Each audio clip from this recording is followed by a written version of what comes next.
Maaring nakita nyo na ang video na ito, pero hindi nyo lang pinansin ng husto. So legally, lusot kayo, but for me, morally, unacceptable po itong pag-transfer.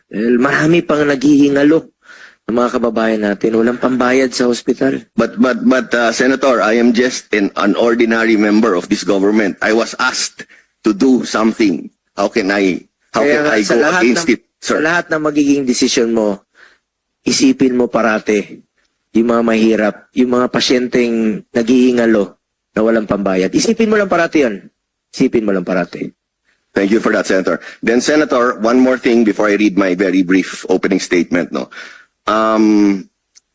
again, with regards to the 89.9 billion, because it's not only you, Honorable Senator, it's not only Honorable Raffy Tulfo.